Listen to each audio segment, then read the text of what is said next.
Written by You're the listening French to WPVM LP, 103.7, Asheville.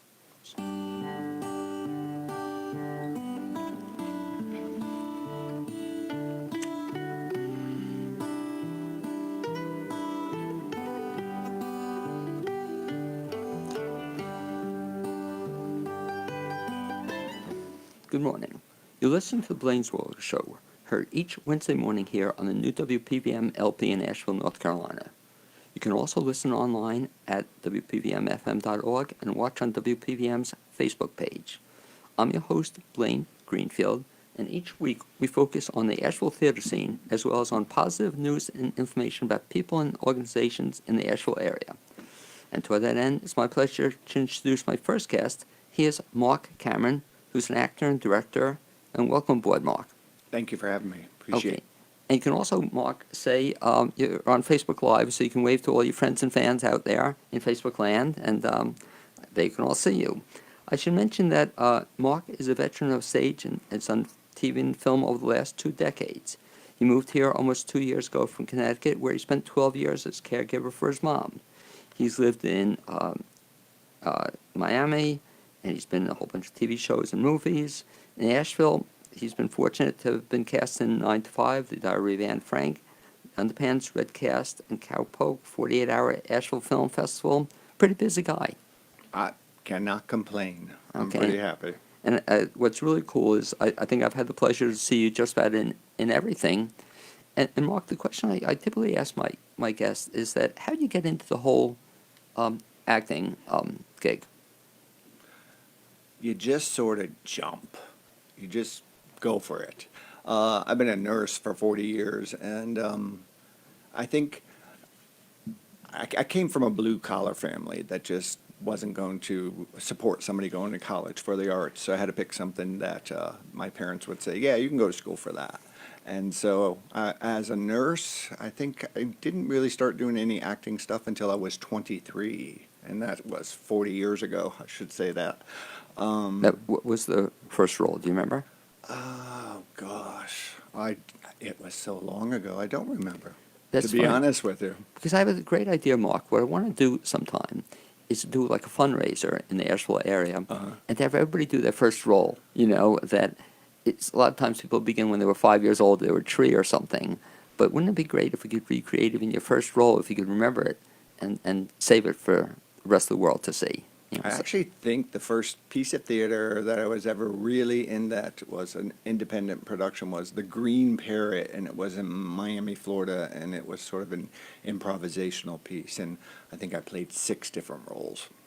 Okay, and the problem with that, they probably don't have a videotape of that. Is that Oh, correct? God, no. So you mentioned your parents. Did they ever get to see you act? In high school, I was Tulsa. Oh, so you did act before then. In high school, I did get on stage. That was sort of my coming out of my shell. And I was the dancer Tulsa, not the actor Tulsa in Gypsy. And then the year after that, we did How to Succeed in Business Without Really Trying and had a small role. Then nobody in my family had seen me on stage for 30 years. And the first thing that my mom saw me on 30 years later, I was Miss Texas in pageant. At where was it? Oh, at the Theater Barn in Connecticut, and she was kind of taken back by that. But by the end of it, we were driving home. I was taken home after production, and she said, "Nobody but my Willie, well, that's my real legal name, could be Miss Texas." So she turned the corner on that one. I love it. So you then came to Asheville after a career in nursing. That had been your primary. I've been balancing them both careers for a long time. I lived in L.A. for 6 years, and then my mom got pretty sick, and so I went back to Connecticut. But I guess I took too good of care for her because she lived from 80 to 92, so 12 years of taking care of her. But it was the best thing to do and the right thing to do, and I always dabbled in the arts wherever I could. So even when I was in Connecticut, I tried to do as much theater as I could until she got so sick that I couldn't anymore because it's very time consuming. And what got you to Asheville? I think after being a caregiver for so long, I just need a place to heal and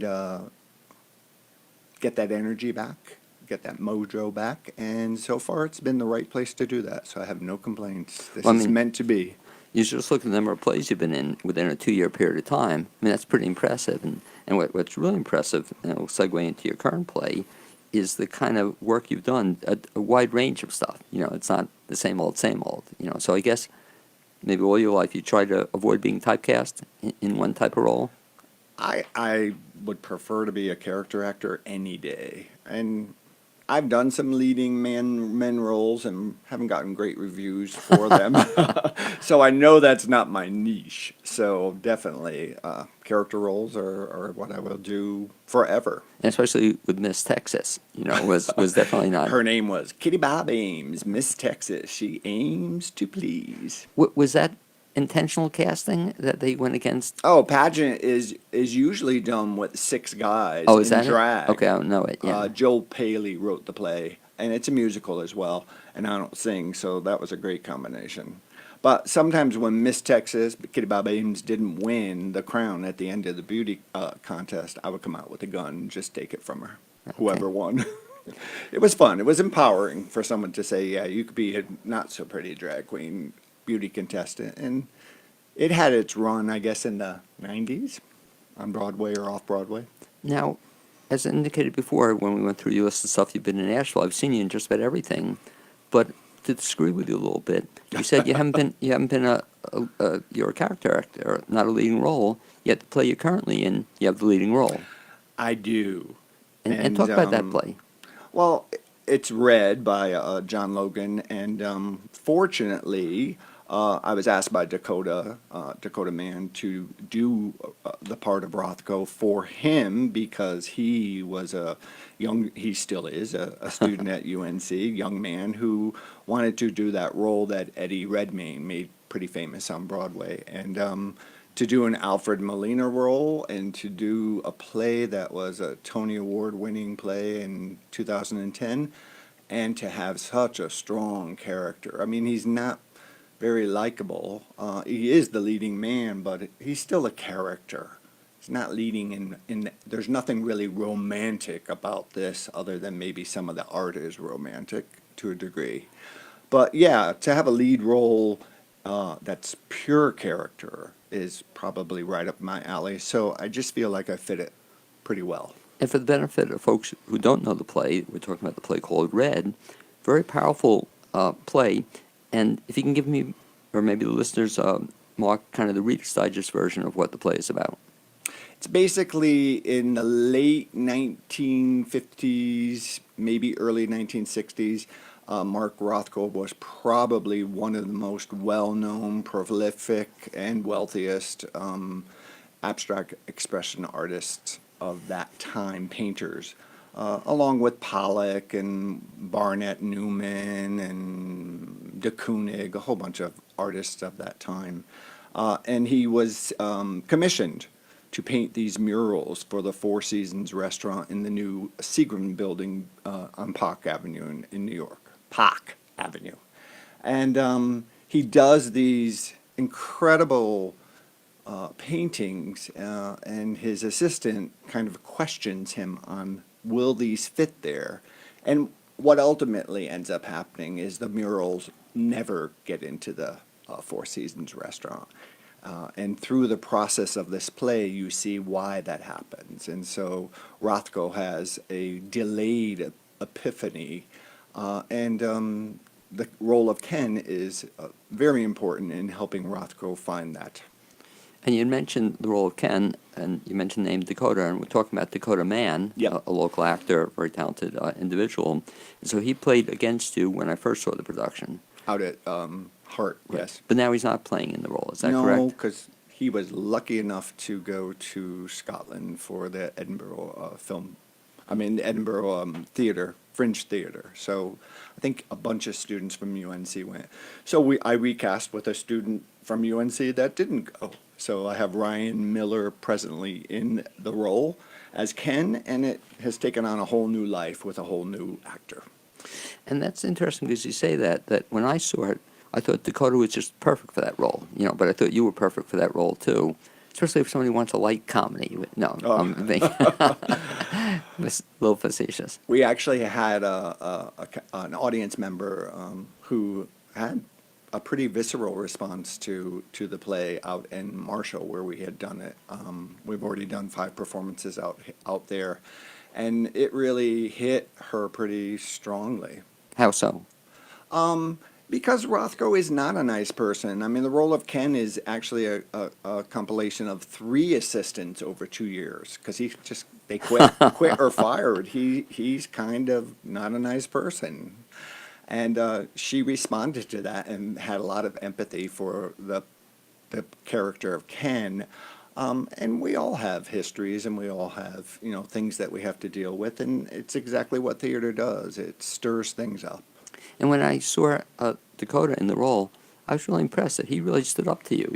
He didn't take too much gruff from you. That's the beautiful thing about that role, is that he takes it, whoever's playing that character, Right. they take the abuse, they take this arrogant person's attitude, and then finally it just reaches a point where they can't take it anymore. And then they have that beautiful monologue where they just let me have it for Had you- a moment, and then I take control right back. Had you ever been an artist? Or done any painting? Not much. Although one of my brothers, unfortunately, who's passed away a long time ago, he was an incredible artist. Yeah. What, or did this encourage you to take up painting again or start it? No, not really. Because, right, I'm trying to remember on the stage, we actually do get to see you paint. It's about 2.5 to 3 minutes, depending on the porousness of the canvas, how long it will take us to paint a 5x5 or a 6x6 red. Was that fun? It's a lot of fun because paint's flying everywhere. Yeah. Yeah. Now, the thing also impressed me with this particular production is that when I saw it, I'm trying to think where I saw it originally. Where did I see it?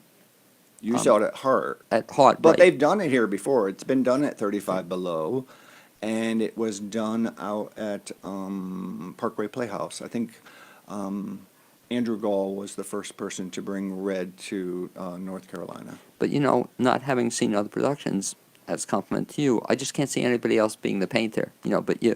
Thank you very much. I No, it's appreciate just, that. no, but really, it's just almost like you seem to be born, I don't know you real well, but it seems you were born into that role, did you feel it fit you?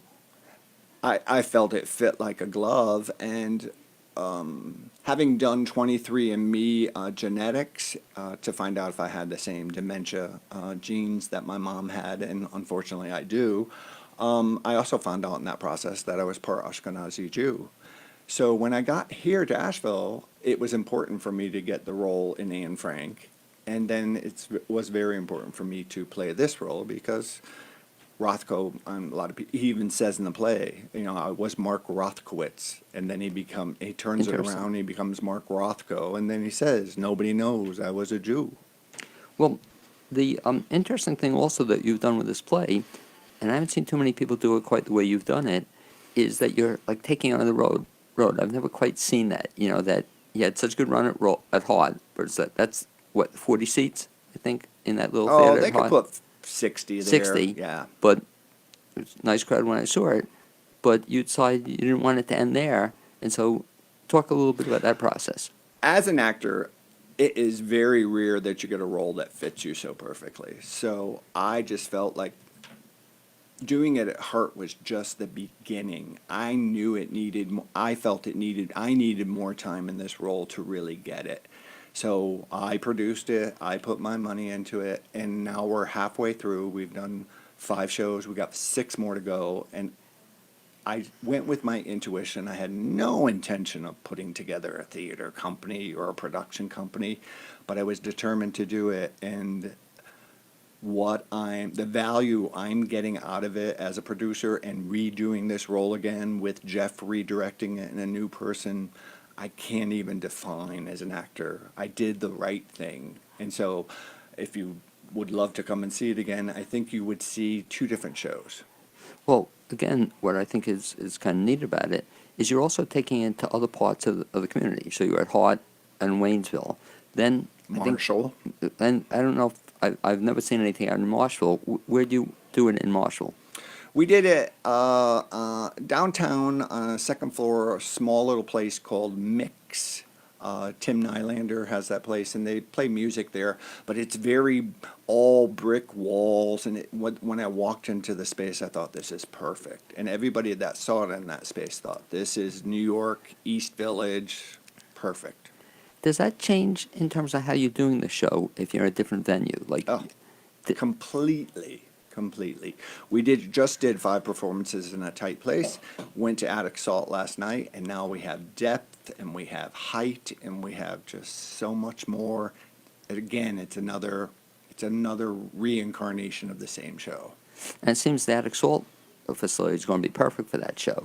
Just in a warehouse kind of thing, and not a typical theater, but works very well for your show, I think. Yeah, and Jeff and Marcy there have been extremely wonderful and accommodating. And yes, I think that's so far on the list of places I would like to take this.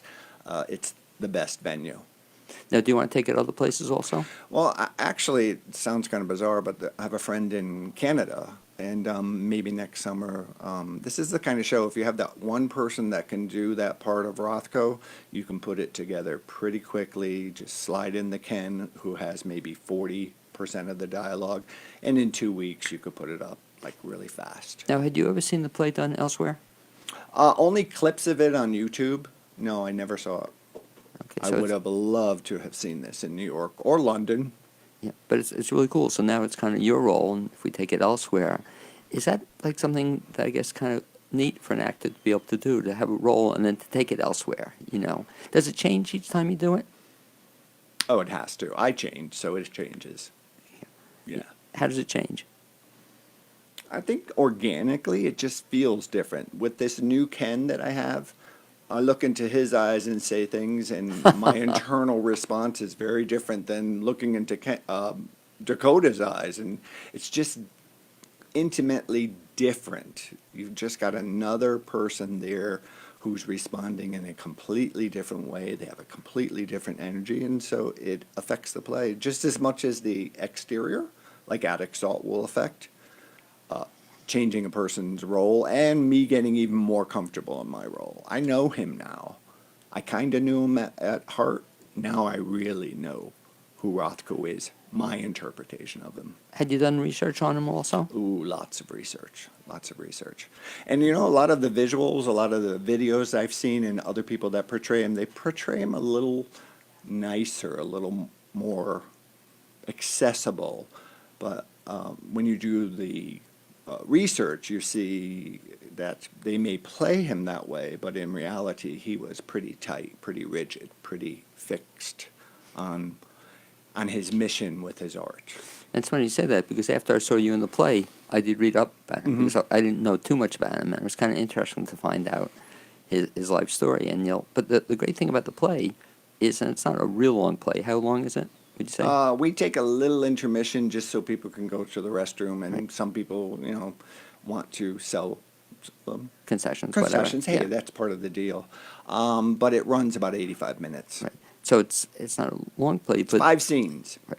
But what I liked about it is that I wasn't expecting anything. So that's kind of cool when you see something, that you don't know what you're looking forward to. So I just went to heart, and then within that 85 minutes, I really felt I learned about this painter to the extent I wanted to read more. Yeah. Which is kind of a compliment to the show, to you as well, that you raised that curiosity in people. Yeah, and it's 10 or 11 years later before he commits suicide, but he's already in. This play is written so well that John Logan gives us a little insight to. He talks about suicide, he talks about red turning black, and after he did his Black series, wasn't long after that he did commit suicide. So now, something new for you, and let's talk about the acting process, because one of the things that amazes me, not only about you, but every actor, is that that's a big part to learn, a lot of dialogue. Oh my gosh. Talk about that, because personally I have a problem with memorizing more than 5 lines. I think I told you off there I had trouble even remembering 5 lines. Is that tough for you, or does that get tougher as you get older? It gets a lot tougher. I mean, I think when you're younger, you have this facility to just grab information and hold on to it. Second time around, I'm a lot more secure with my lines. I would say at heart, that was one of the reasons I was still struggling with Do I know all my lines? Now I'm at the point where I know my lines so well that I can take time and breathe and deliver them from a completely different point of view and a completely different intention. And it's not about, did I get that line right? Did I give you your cue? No, I own it now. And It's what a lot of happens? work to own it. What happens then if you haven't done it then for a couple months and then to come back to it, or in this case, to come back to it with a different person you're playing off against? Is that a challenge? It or? can throw you off. You just need to find your tracks again and just stay on track. Stay on track with this new person. Although we all know in the theater, if you do a show, a matinee on Sunday, and then you don't come back to it till Thursday or Friday, that time of nothingness has a huge effect. That's why on Broadway they only take Monday off and do the 8 shows that they do, because they want to just keep it fresh. We, in this kind of situation, we could have 4 or 5 days off. That Friday might not have the beauty that a Saturday or Sunday performance is going to have, because it grows with each performance. What's even more amazing to me, Mark, is the fact that especially some local actors are like doing 3 plays at once. You know, that they're in one play, then they're rehearsing another one, and sometimes I've even heard some people, I don't know if you've ever done this, rehearsing like a third one or getting a third one ready. Have you ever done that? I haven't done that in a long time, and I don't think I ever will again. Actually, producing and being in this lead role is more than enough. Well, Actually, it's too much sometimes. We'll talk about that also, because again, I think that's really cool that you've decided not only mount this production, but as you said, you're also producing it. You're not directing it, but you're producing it. What was that challenge like? Well, you have to admit, you have to kind of say to yourself, I'm not in this to make money. No, really? I'm in this to do what I need to do, offer people an opportunity to see some great quality theater, and at the same time go, if I could break even, that would be real nice. And I didn't break even in Marshall, and I didn't expect to, but I'm hopeful that I can break even at the Attic Salt. Okay. Well, but that was, again, is this the first time you've ever produced anything like this? Yes. Okay. And it But- was mind-boggling, the logistics and the details and the money and the, too much. Well, you said it's mind-boggling, yet I understand that this is not the end for you. You were going to be doing some other thing. I think you even have a name now for your company called Third Eye Productions. A Third Eye Productions. And so, are you going to be doing anything else? Well, we're going to go back to that space at Mix in downtown Marshall, and we're going to do a fundraiser. We're going to do A.R. Gurney's Love Letters sometime around November, December, in between the holidays. Perfect show to do. Yeah, for that, perfect, too. Perfect. It's Right. a small, beautiful space. I have a couple people in mind. Then I'm going out to direct Calendar Girls out in Marion, and then I'm going back to the renovated space at Madison County Arts Council, which is downtown Marshall. I'm going to be doing 3 Tall Women there, just 3 performances, and then hopefully taking that to Attic Salt. And then I'm going back to Mix to probably do a small Sam Shepard play, either Cowboy Mouth and Lobster, The Lobster Man, or some other Sam Shepard play. Now, when you do Love Letters, which I really enjoy, will you be in that role? I think I would only do it if I couldn't find a couple. Right, which is perfect when you get the couple, together. Then I would probably call on my Mrs. Van Dam from Anne Frank and see if Kathy would do it with me. Oh, Kathy O'Connor? Yeah. Oh, wow, would that be fantastic? Yeah, her and I would be good in those roles. But that's a backup plan. That's plan B, because she's busy. Well, we won't tell her, but yeah, I love Oh, seeing... she knows. Oh, does she? Okay, I just love seeing her in roles. And I absolutely adore her. Oh, that'd be a great cast. And she's a great friend of mine, too, so that would even make it more special. Yeah. So, let me ask you, in terms of directing, acting, producing, do you have a favorite? I actually prefer to direct. You know, And I haven't really done it here yet. So going out to Marion to do Calendar Girls will be my kind of directorial debut.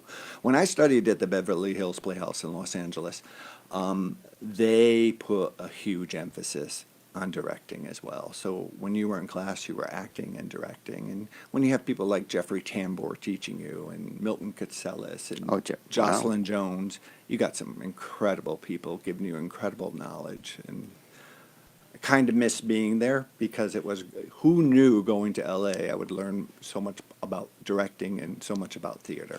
It's funny, I ask a lot of performers that same question, whether they prefer the acting or the directing part of it. And most of them say the directing, including our next guest. I'll ask her again that question as well. But one of the reasons perhaps is you don't have to remember dialogue then. Is that correct? You could say that, but you have to remember so many other I was things. gonna say. And you have to be kind and gentle and be able to get out of an actor what you think is there, and you have to convince them it's in there. So that's a hard job, but it's more rewarding, I think. When you direct. And so, by the way, you'll have to do me a favor, and now that we've established contact, let me know always in advance, what's coming up, because Oh, I'll 100%. Because I'll do two things. One, I'll mention my blog, but I'll also get you again on the radio show, especially, in advance of some of the upcoming stuff that you do. And that's exciting stuff, because what's exciting, too, you're going in areas where I'm not familiar with, haven't seen theater out, I'm downtown Asheville, but you're expanding it, and going to some other areas. Well, I live in the suburbs, and I don't want to always come into the city. Where do you live? I live out in Weaverville. Okay. I'm still looking for a venue out there. Weeville, I've never seen anything out in Weeville. I told you off the air, Saught's not too far from there, and, especially they have a lovely black box theater, too. Yeah. Do you see yourself doing any big productions? I don't know about big productions. I mean, I guess I could do a Jerry Crouch thing at ACT for sure. Well, Anne Frank was certainly a big production, it was on the But I main mean, stage. I could direct Right. something that big. I mean, I've done productions with 25 people in the cast. And you said you're not typically doing musicals yourself. Me, myself, and I do not sing and do not dance. I could kiss Jerry Crouch for casting me in 9 to 5 because I'm not a song and dance guy at all. So I'm trying to remember the role in 9 to 5. I was Dick, the cheating husband. Oh, okay, right. But you didn't have to do any singing? I was in the chorus. Right, yeah. but not... But I think they actually turned my mic off. And I don't blame you, Sarah.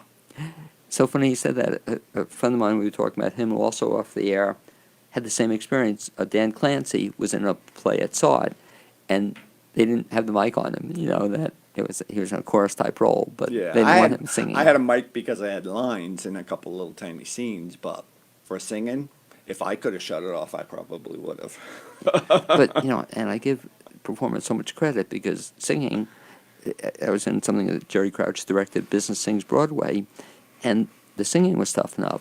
But then the day before, he gave us the choreography, and so to have to also remember where to be.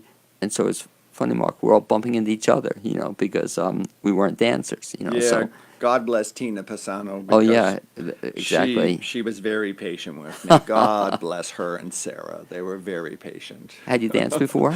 Oh, I had. Well, I was Tulsa in high school. Well, okay. I taught myself how to tap dance downstairs on the linoleum floor in my basement. I'm sure my father wasn't really pleased with that, but he actually put the taps on the shoes. So kudos to a very macho heterosexual dad who let his son just be an artist Okay, very for nice. a moment. Moving forward, we talked about some of the things you're going to be involved in. What about anything for kids or youth productions? Oh, I did a lot of stuff. I worked for a Fantasy Theater factory in Miami, Florida for 6 years.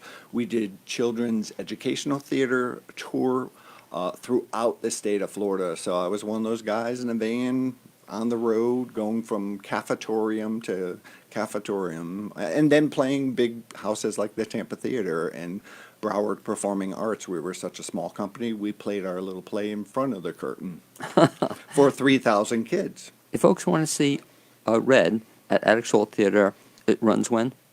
It is this Friday, Saturday, and Sunday. All performances are at 7:30, and then it's next Friday, Saturday, and Sunday, and the last performance will be Sunday, August 25th. Also at 7:30? All at 7:30. Oh, okay, good to know. And the best bet to get information on that, I know Attic Salt has a website, I believe. Right? Yeah, they could go to that, or they could go to my Facebook page, which is A Third Eye Production, and I think the same information's there, but I think the best way is just go to the Attic Salt. And it's limited seating, so I would encourage people to get their tickets ASAP. And I would also encourage people to see it because you'll see Mark Cameron give one heck of a performance in Red. Mark, thanks for being my guest this first half hour on the Blainsville Show. Thank you very much for having me. Okay, and as I kick Mark out, and bring our next guest, I'll mention that support for this show and WPVM is underwritten by the Grail Movie House, Asheville's alternative cinema. The Grail Movie House is an independent, locally owned three-screen cinema located in downtown Asheville, North Carolina. For current features, visit the Grail website at grailmoviehouse.com or the Grail's social media pages. In addition, what I typically do is mention a couple of other upcoming plays in the area.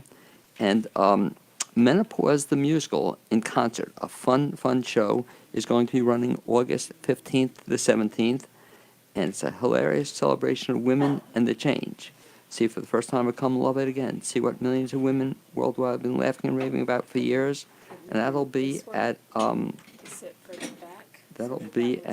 I do know the facility, and it'll be at the Center for Art and Inspiration in downtown Hendersonville.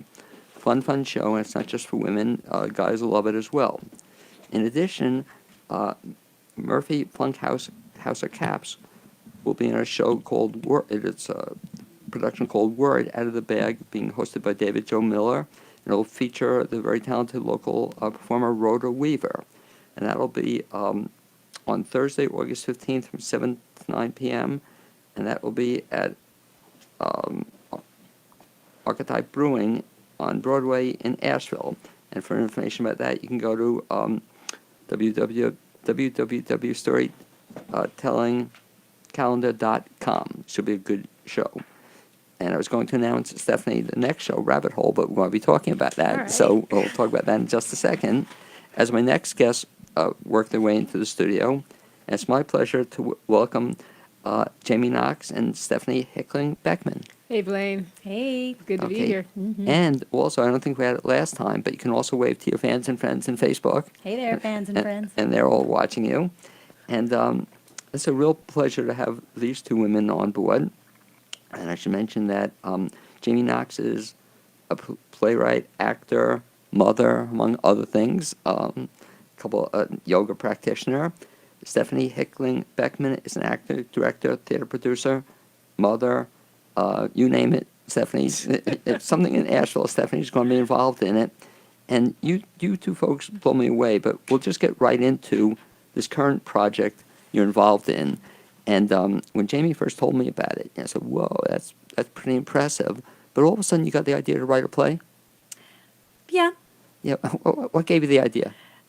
Well, this is the third play that I've written. So I've always kind of been a writer. But man, I was going through a time of infertility, and it was a way to be creative, I guess. And so, I just sat down in front of the computer and I let it happen. There was not a lot of pre-planning, and I didn't really know how the story was going to go. And What- I let it just came out. And what's the name of the play? The Education of Ted Harris. Okay, The Education of Ted Harris. And what's so exciting about this particular play, it's going to be the first production at a new facility in town, or a new facility for plays in town. And how'd you hook up with Stephanie to get involved in this production?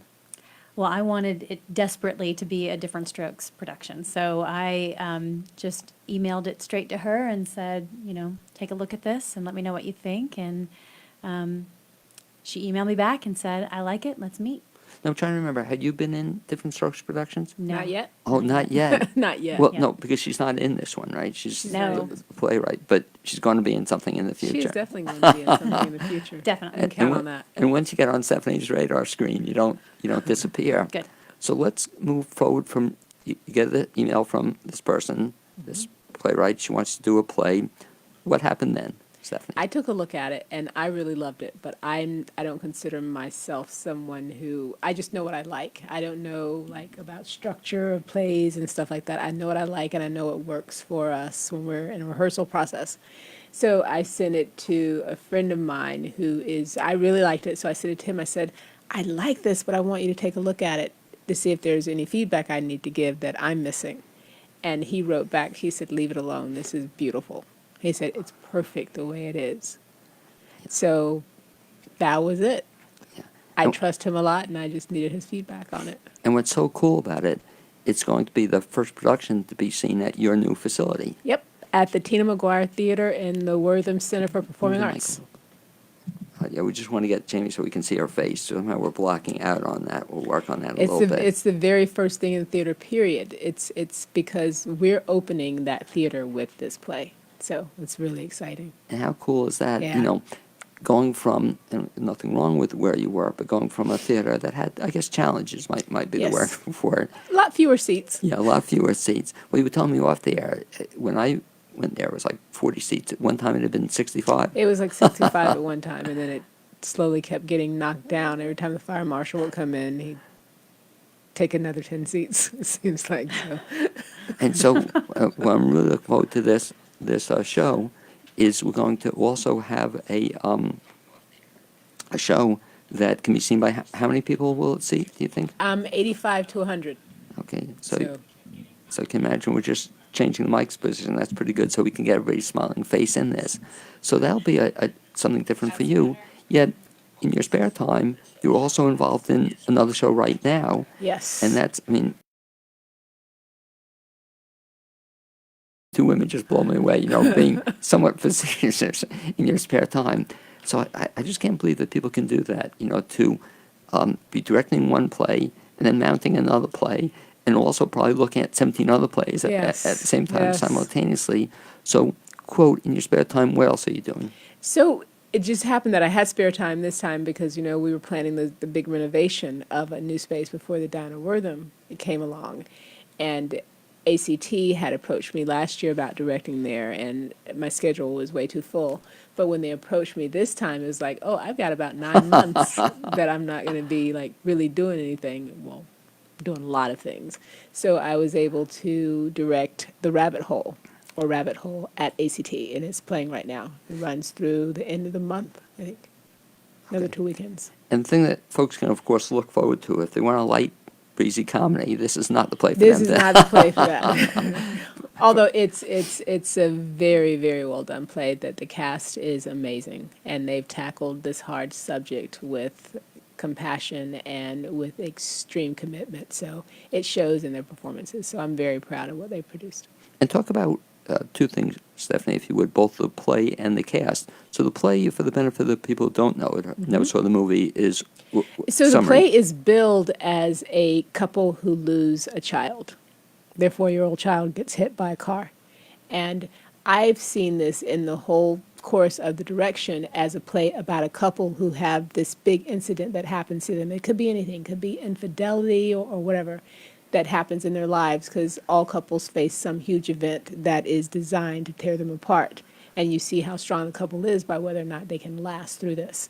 And that's what this couple is doing. They've had this big event, and I think it's like 75 to 80% of couples who lose a child end up divorcing because they're grieving in different ways and they're just not connecting anymore. So that's what's happening with Howie and Becca. And so we see their journey from grief to grace, I think is what is kind of what we're saying right now. But they go from being a couple who is completely fractured and not knowing who they are anymore, or their lives are totally different. So they're trying to kind of function around each other, not with each other. So we see them slowly come to a partnership throughout the course of the play. And that couple is played by who?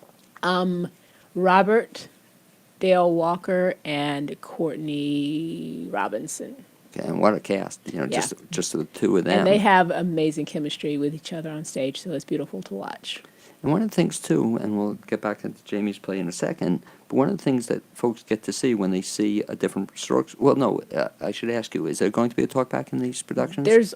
There are always talkbacks in our productions. As a matter of fact, we've been using Zakiya Bell Rogers as a facilitator for the last 2 years, and she is getting ready to go through a 3-month facilitation training course so that she's better equipped to handle like discussions that come up around race and sexuality and all the hot point buttons that we usually push with our shows. So what's cool about it, though, even though it's at ACT, you'll still have the talkback to every show. Yes. Which is kind of a neat thing Yeah. to it. Oh, with as Rabbit well. Hole, we had a talkback on Sunday. I Oh, think that's what I was the only wondering. one. Yeah, Yeah, because we I- just have that one, and it's basically, so this is really a play. How long did it take you to learn your lines? Right. You know, they're very different questions from a different stroke show. Well, Jimmy, now, have you seen this show yet? No, I'm not able to.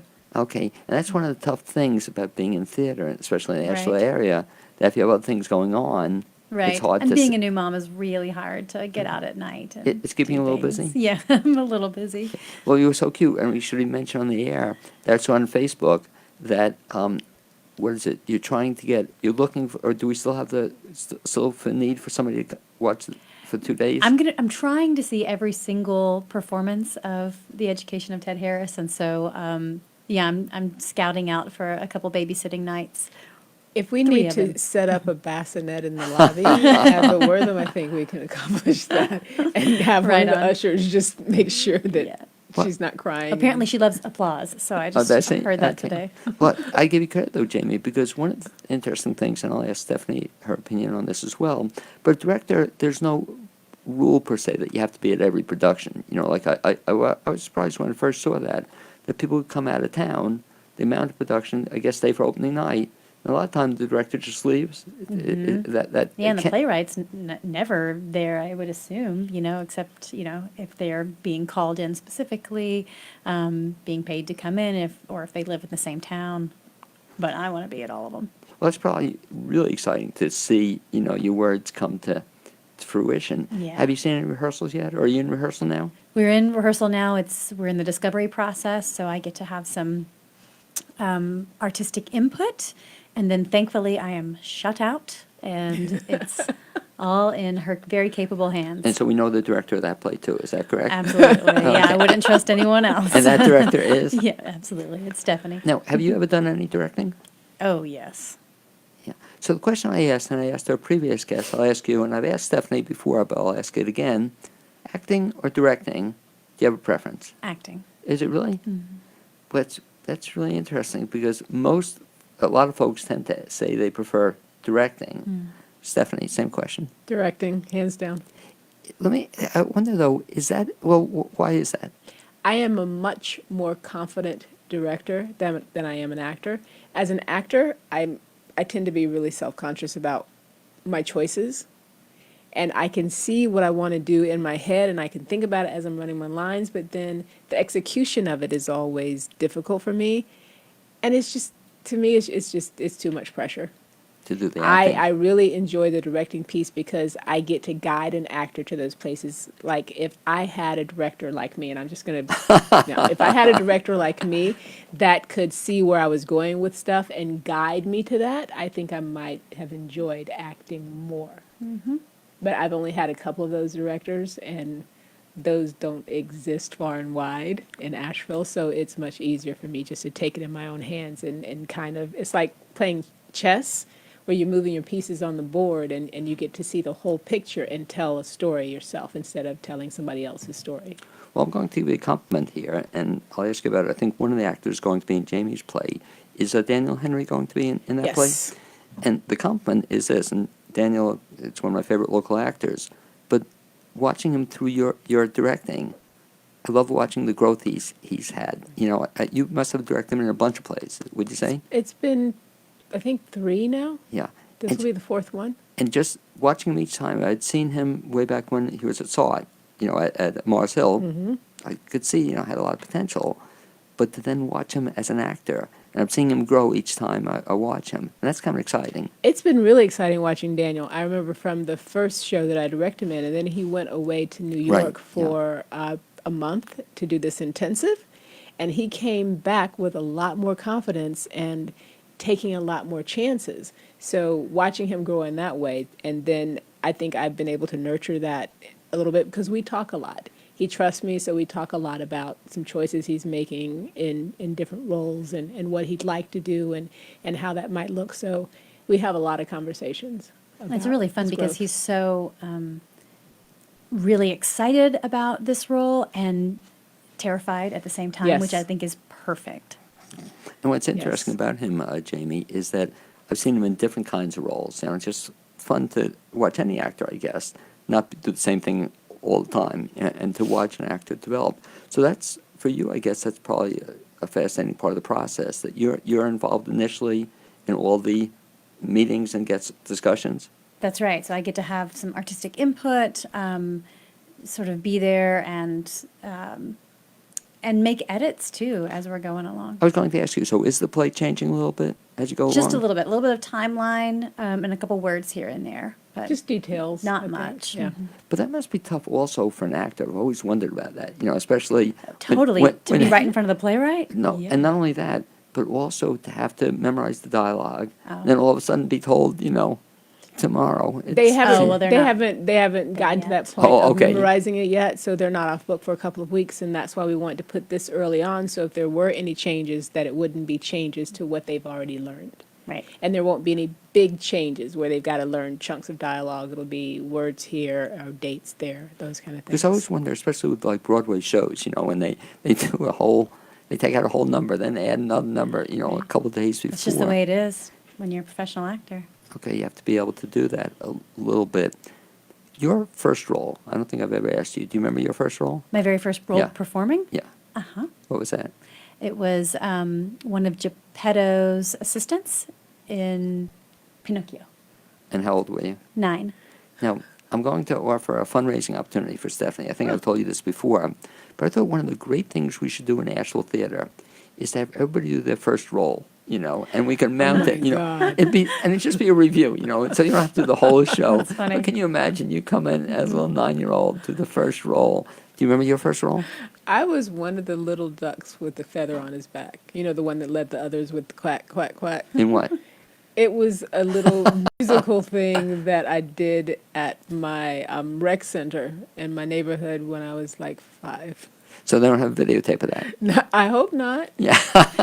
But just think about this. We have an opportunity for different strokes to come back. You can make your comeback, Yeah, with my little yellow feathers, tights and my feathers. Well, it's a perfect segue into talking about another up-and-coming actor, and that's your son. Yes. And let's talk about your son. I'm so excited.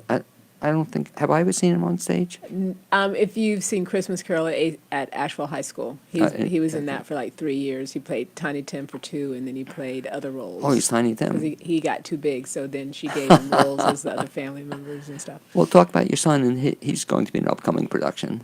He told me that he wants to be an actor and a fireman.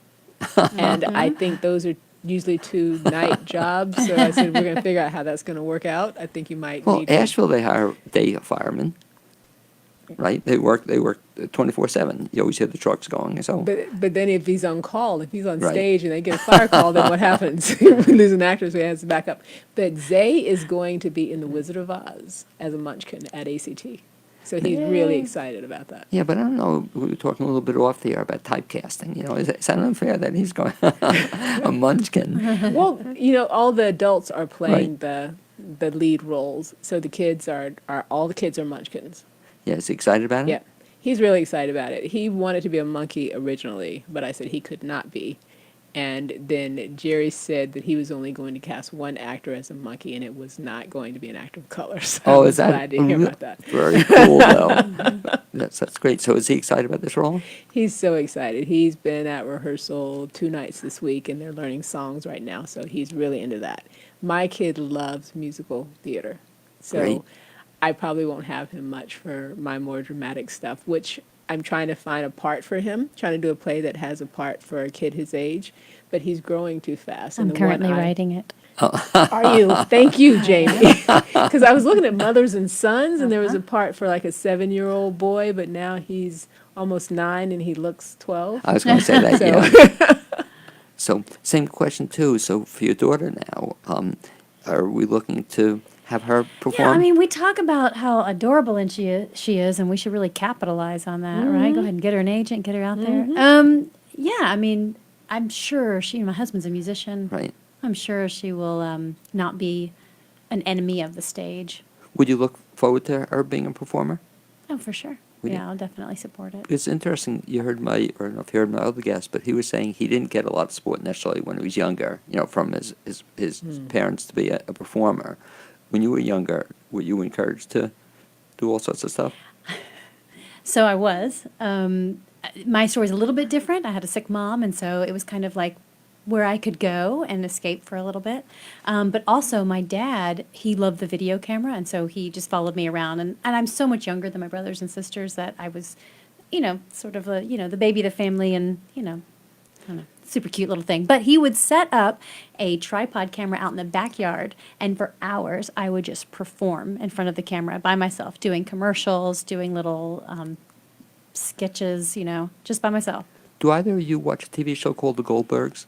Do you know the show? Yes, Adam Goldberg. Yeah. Do you, Where he makes films. I of his love it, family. but same thing too. He's a little kid, and all he does is captures his family in embarrassing situations Yeah. all the time. But I could see that. Do we have these films saved somewhere? We do. Mm-hmm. Have you? I ever- will pay you money. We can screen them at the Grail. Can you imagine? Oh, what an opportunity, Jamie! The evolution of Jamie. Yes, Knox. yes, a whole series. Oh, Yes. Oh no. Oh, is that There's great? one where my dad, I think I don't know that he's still filming or that he is filming, and I'm like, Yeah. wait, film me in just a minute, and I'm trying to cry, and I can't get myself to cry, so I go to the water hose, and you see me pouring water in my eyes, and then I'm like, ah, and I'm hopping up and down and being mad about taking a bath or something. It's hilarious. Are you folks still and around? he's just laughing. Are they My still dad around? is still around. Yeah. Will he come to see this play? No, he won't be able to. He's in Texas. Okay. Oh, but he's seen some of your stuff.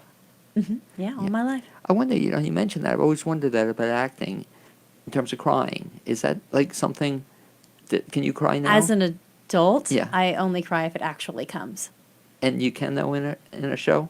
If I'm there, absolutely. Stephanie, you too, or can you? If I'm moved enough, I'm like Jamie. If I'm moved enough by the words or by what's happening on stage with the other actors, I can. But if I'm not getting what I need, I can't do it. So how do you do? And shouldn't. How do you get somebody to cry then? Or There are some actors that cry really easily. Trinity Smith Keel. Right. Oh my God, she can cry at the drop of a hat. So can Darren Marshall, and it amazes Darren me can? that they can. Really? Yeah, that it's just like it's there. You're But, talking to know- them, and they can just do it right there.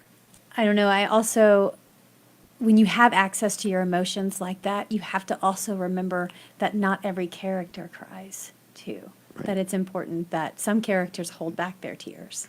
Well, we saw just recently Miracle Worker, and I was moved by the fact that, but so was the audience crying, but I was moved by the fact that the performers were crying, in the last scene, and just, and then what's have to, if they don't cry, something's missing, and so that must be tough. There's sometimes though that it's better when you don't cry on stage, because for an actor to hold that, I think it's more powerful when they are trying not to cry and the audience gets that, and that's what touches them. But when an actor cries in some things, it releases the audience and it doesn't give them high enough stakes. In Rabbit Hole, for instance, from the beginning, I encourage my actors, I don't want to see crying on stage. But now it's gotten to the point where there are some tears, but they're real tears. Right. They're not these tears that they've made up because they think they should be so sad that they're in tears. So this is happening naturally, and I think that's what's touching the audience most. Even as you're describing it, I'm getting emotional, I was Yeah. saying, and I tend to cry at movies and Yeah. anything, but it's almost like it seems like, now I was going to see it anyway, but I want to cry at it, Yeah. too. You will. Because And you want since- that release as No, an audience member. But it seems like your play, it seems like I'm going to be crying in your play as well. Well, that's up to, I don't know. We'll see. We'll see what happens. I will tell you that I have one of my characters, one of my actors, poor thing, it's written in the script, which I always hate as an actor, that she has to abruptly cry. And so I've already apologized to her for that, because that's so hard to do as an actor, but as the character has been holding on to this emotion for so long that it releases like a waterfall. Well, I imagine in movies it's easy because you can do whatever you want to do to get people to cry or, artificially. Yeah, there's But lots of tricks. In a show, are there tricks, I guess, too? You could, but I don't believe in it at all. I don't believe in really acting, actually. It's just being. Either I'm being the part or I'm not. We have some actors that'll put something on their fingers so that when they touch their eyes, it'll activate the tear ducts. Oh, And interesting. stuff like that. So Or like they're tricks there too, but it's Clawed not or authentic. hands? I don't know. I don't believe. Yeah, Yeah, it's not really it's- authentic. So if the Not interested. character in that show doesn't cry, that's okay, too? It's okay too, because sometimes crying or emotion comes out as anger. I mean, she can throw something, or it's. I'm not going to walk away and go, she didn't cry. You know what I mean? It's just written in the script that she has this burst of emotion. However, that comes out. Again, I don't know your other two plays, but do people cry at your play sometimes, or in the other two, do they cry at the play? The second play that I wrote, definitely. This one, I don't know. We'll see. This one, I hope the takeaway is more of my audience reflecting back on themselves. So the plot it sounds like a really interesting plot, so I'm anxious to see that as Yeah. well. It's I think the way Jamie has written this will make it very controversial. I think that the post-show discussions will be really interesting to watch, because I think people are going to fall on one side or the other of the issue, and some are going to be challenged on how they felt about the issue before. But Jamie's play is effective in doing what Different Strokes plays always do, and that's to present all the facts and then say, look and decide really for yourself how you feel about this. I'm thinking out loud as you're saying that, if ever there was a play for Different Strokes, and how do you know it? Like I said, you wrote her. Had you heard about Different Strokes? Right. Or? So I knew that they did work for social justice, Right. and I knew that my play fell into that category. And so in my mind, it was a win-win, because I wanted to work with Stephanie, and I wanted to get my play out there, and I knew that I had something to say about the current climate, So I'm it going to was say she time. played hard to get.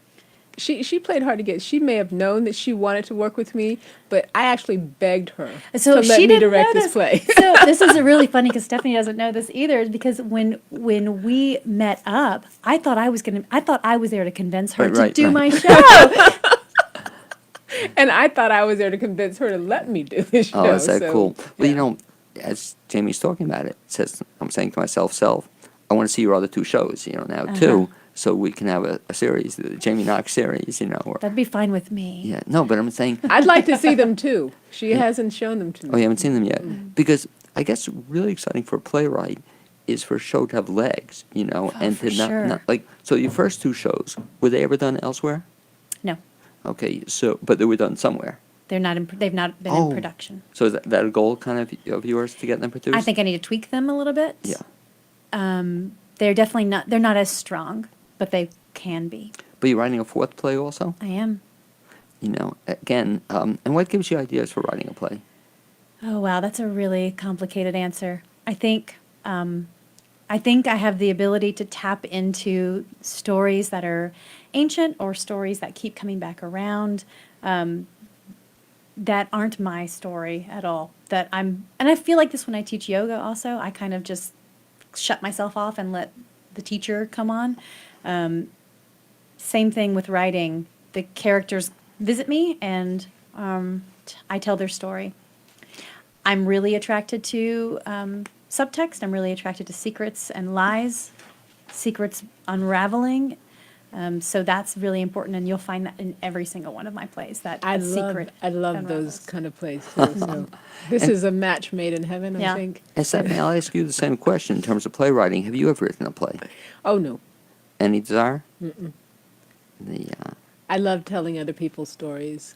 I love seeing, because you can look at any play or any novel, whatever, and you're going to take away things that speak to you, and that's what attracts me. If it speaks to me, then I want to tell that story as I saw it. It You- spoke to me. Still with honor to the playwright, but still, I think everybody has a different thing that they glean from something. Do you do that sometimes when you're reading a book? You'll say to yourself, that'd be a great show? Yes. Yes. And I guess not every book tends to be a great show. Is that correct? I don't think so. Just like not every movie tends to be a great play. Yet a lot of movies start out as plays and eventually become movies. So some movies don't work well as plays, and some plays don't work well as movies, because then it's a different play. It's not the same, because you have to add all these other elements that don't work Yeah, and for with it. literary work, novels and stuff, I feel like there's more explained, and with playwriting, there's a lot that you leave to the audience to interpret, and I really like that. 2 dates. So if folks want to see your play, world premiere of your play, name of it again is? The Education of Ted Harris. That's going to run when? September 12th through the 28th At? Different Strokes' new venue at the Diana Wortham Theater in the Great. Tina McGuire space, right? Yes, you can you're take over good. this You part. got I- this. And if You they got want, if this. they want to see Rabbit Hole, it's Rabbit going to- Hole is running at ACT right now. We opened last Friday, and I'm not sure, I don't look at the dates, but it runs for 2 more weekends. Okay, I guess best And we have bet. Sunday matinees. Okay, best bet for either one is go to Different Strokes website is Different Strokes website is differentstrokes, PAC.org. and also at the Asheville Theater, I guess. It's Asheville. AshevilleTheater.org. I'd like to thank my guests today, Jamie Knox and Stephanie Hickling-Beckman. Second half, Mark Cameron. The first half. Also like to thank Amy Prisnash, my producer, and Zuzu Welsh, who provided the music. You'll hear at the beginning of the show, and you'll hear at the end. Look forward to having you join me next Wednesday here on the new WPVM in Asheville, North Carolina, and on Facebook. Thanks for listening, folks. Thanks, Blaine. Thank you.